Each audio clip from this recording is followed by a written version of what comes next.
So you guys all asked for it. Is the 2024 Mark II, Generation 2, whatever you want to call it, Seadoo Spark TRIXX better than the OG Spark TRIXX, the one I have? Well, I recently had an opportunity to ride the brand new 2024 Spark TRIXX. So guys, you know what to do. Hit the subscribe button and let's get into the video.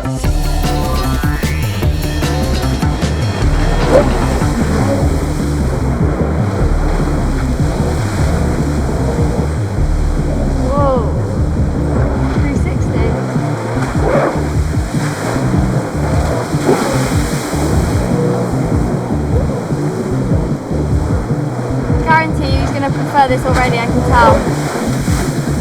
Honestly, if I know my fiance at all, he's loving this.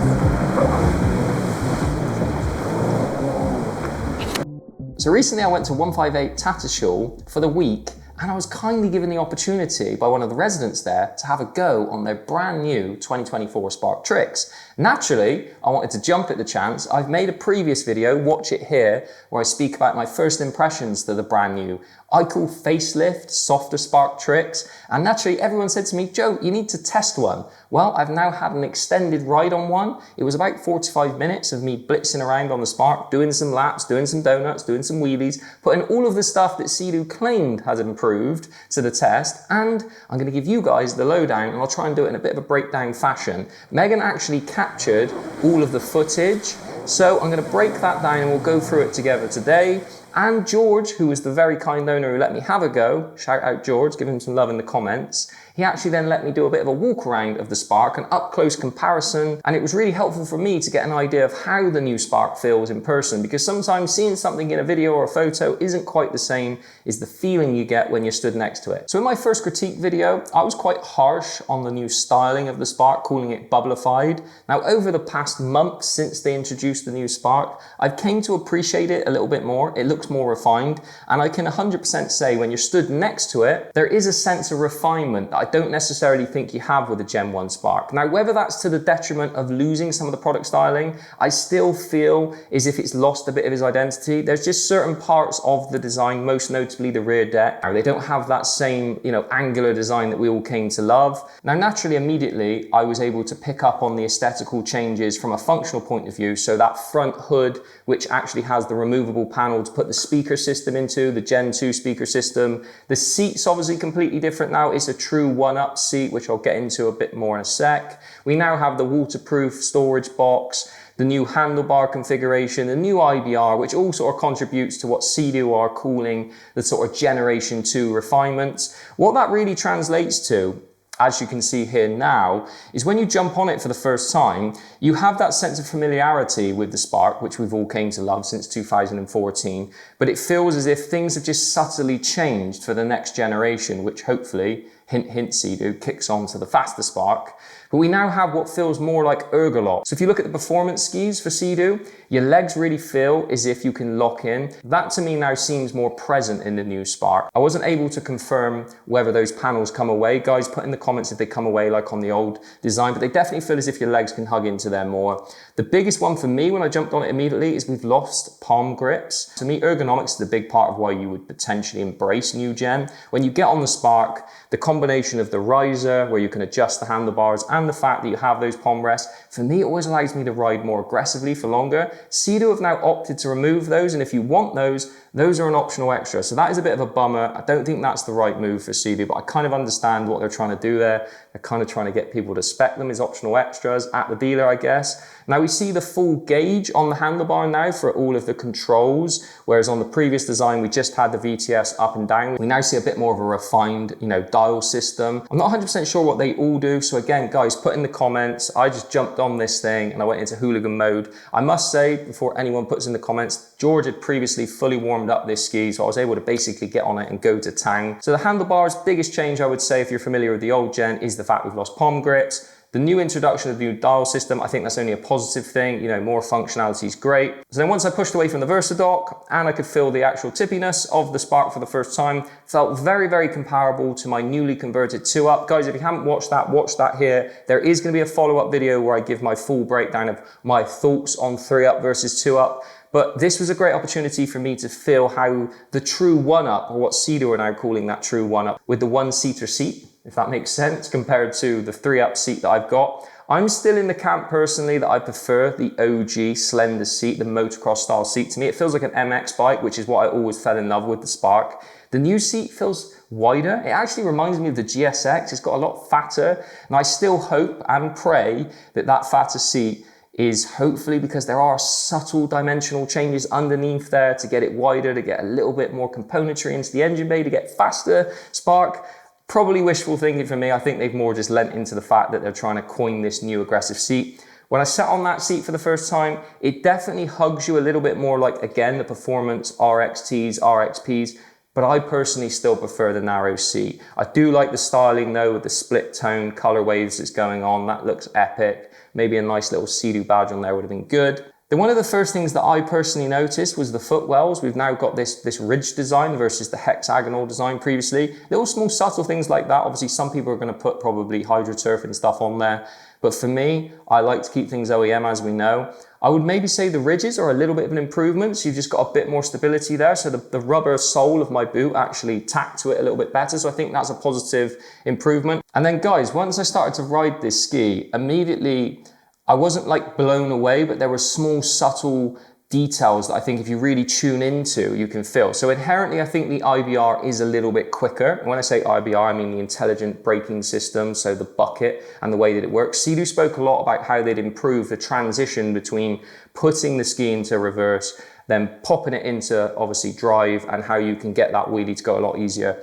I was pleasantly surprised with how fast the response speeds were. The only issue for me, and it might be easier for people that already had 2-ups, the original 2-ups to compare. But because I've just converted to a 2-up, I've gone from pushing a 3-up to do wheelies to now being given this whole new, identity to the ski with it being a 2-up. And for me at the moment, I'm just loving how responsive my Gen 1 2-up is.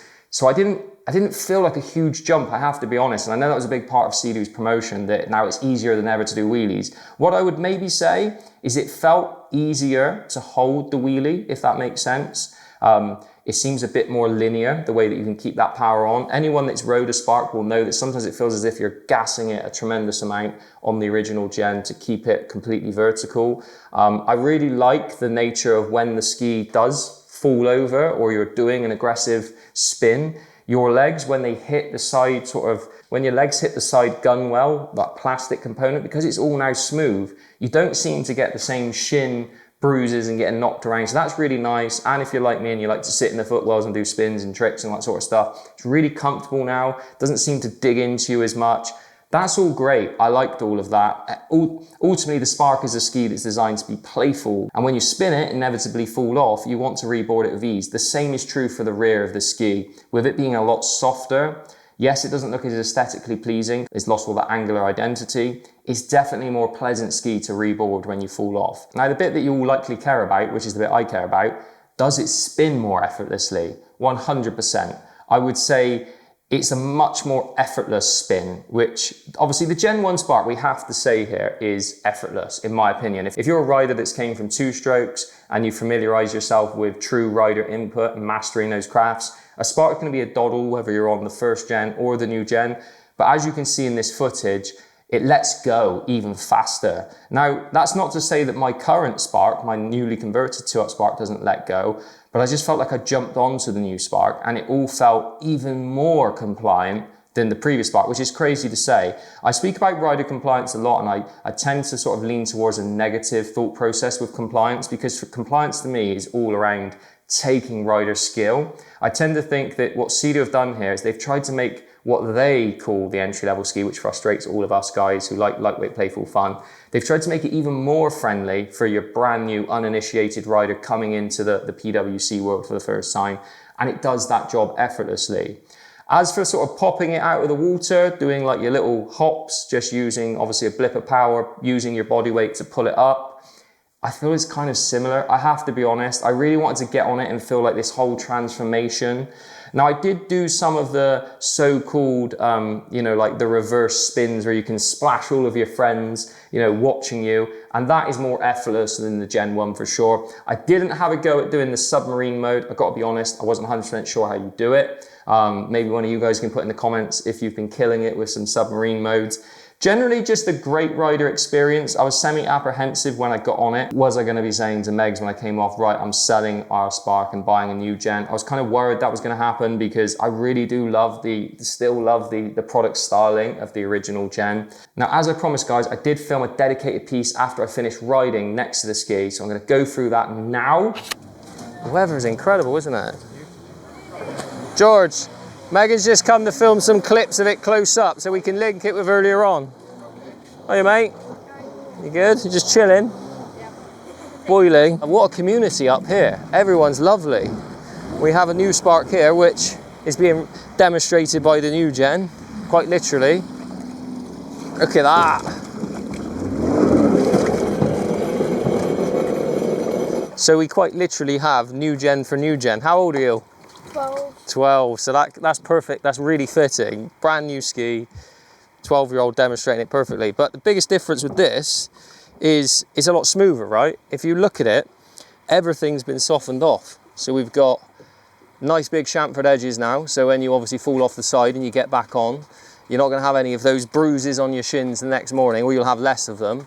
And they've done lots of cool modifications. So here, this obviously now clips off and the speaker goes in without you having to drill or do anything to it. We obviously have the waterproof storage. So we have the new waterproof phone, which obviously you don't have on the Gen 1. We have the new LCD display. We have the new seat. They obviously do still do this as the 3-up, but I think the engine hatch looks relatively similar, but there's obviously now access underneath the seat. And in general, it's just a completely new design. So put in the comments what you guys think. I think it's new grips. We no longer have palm rests. So obviously we used to have palm rests here. It's a completely new dial display here as well from what I can see. Stem all looks the same. All looks pretty similar. There's just nice little subtle tweaks to it. And we obviously now have the GoPro mounts as well, which should be, there's one there. There's one there. So instead of having to stick on, you can obviously now mount up. The only negative is going to be the fact that if you are a Gen 1 user, you're not going to be able to interchangeably switch out the parts from your old ski to the new one. So you really are, you're buying into a brand new design philosophy, a brand new ski. But aesthetically up close, it's nice. Obviously it's giving it complete justice because it's in the sunshine. My favorite bit of the new design is the knee sections here. I don't know whether they still clip off or not, to be fair, but it's now obviously got Lynx Q as well, which is slightly annoying. So you can actually clip on and off at the back now, which you couldn't used to do. Wedges are still there on the TRIXX, and a brand new IBR bucket. So the bucket's completely different, which obviously helps with some of those, I think it's the submarine mode from what I remember, which is pretty cool. I do like the colorway though, Meg. The white and red sort of pop against each other, and the black. But it's interesting that they got rid of the palm grips. Have you guys changed the grips? Or is that stock? So they've changed from palm grips then, haven't they?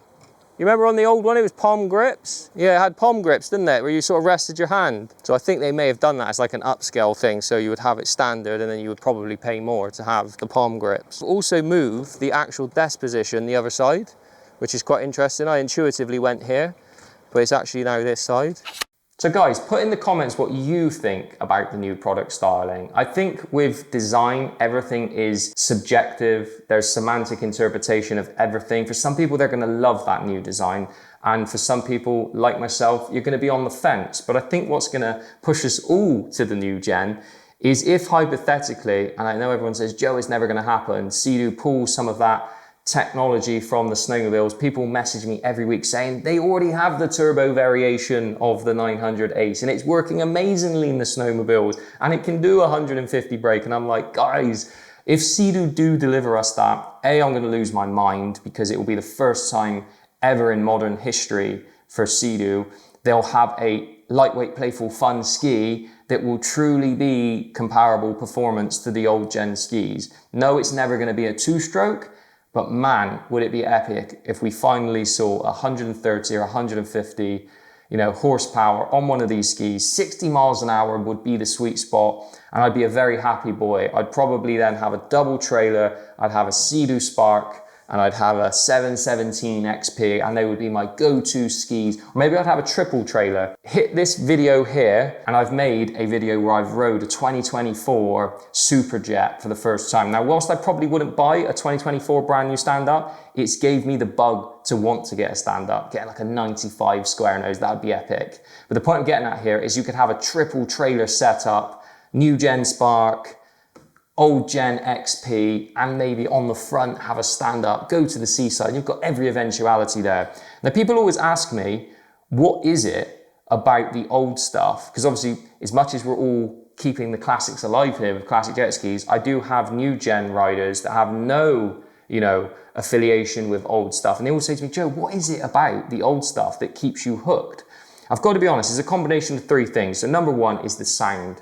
For me, I just grew up with two-stroke noise. I don't think four-stroke even competes if you're talking about sound. So that's just a non-topic for me. You can go back and forth, but the sound is just incredible with two-stroke. The smell, if you like old-fashioned engineering, engine bay, all of that sort of stuff, you just know two-stroke. And the third thing is the playful unrefinement. And the reason I say unrefinement is with 30 years removed, it is unrefinement. If you ride an X4, the things that you have to do to get it to ride the way that it should be rode, you don't have to do on a Spark TRIXX. So the issue you sometimes have is someone will ride a Spark TRIXX and they'll ride an X4 and they'll say, well, man, that X4 is not doing the things I want it to do. Again, compliance. But there's a beauty to learning that. And I would say to anyone that's maybe wanting to dip their toe into PWCs or jet skis, is to get an old ski for a couple of £1,000. Learn how to ride one of these skis effortlessly. Then when you go to a Spark, whether it be the Gen 1 or the Gen 2, it will blow your mind because you'll then have such a level of rider ability being put into a new ski. You'll make the Spark do things that you didn't think could be done, which is what George actually said to me. He said, I did not even know the Spark could do that. And I'm by no means the best Spark rider. There's some people out there that do some pretty wild things. Guys, I hope you found this video helpful and informative. It was intended to be the kick-on to my first video, which again, if you haven't watched it, watch here, where I reviewed the actual original, launch video for Seadoo. And since then, I'm buzzing that I've been able to spend some time with the new Spark and give my educated thoughts on it, having spent a lot of time on the Gen 1 Spark and a lot of time on the old stuff. It's a great introduction by Seadoo, and no doubt, if they kick on and give us more performance, I will buy one. But until then, the jumps weren't big enough for me. Great positive, aesthetic and functional improvements. Engine bay access, amazing. Lift the seat, you can get in there now. You've obviously got the phone storage. You've obviously got the GoPro mounts, all of that stuff. Beautiful, great stuff. Link queue, don't forget on the back. But we want performance, guys. So Seadoo, if you're watching this, please give us more performance. Pretty please. But until then, let's keep the classics alive, well, even after then. But you know what to do, guys. Hit the subscribe button, and as always, let's keep the classics alive.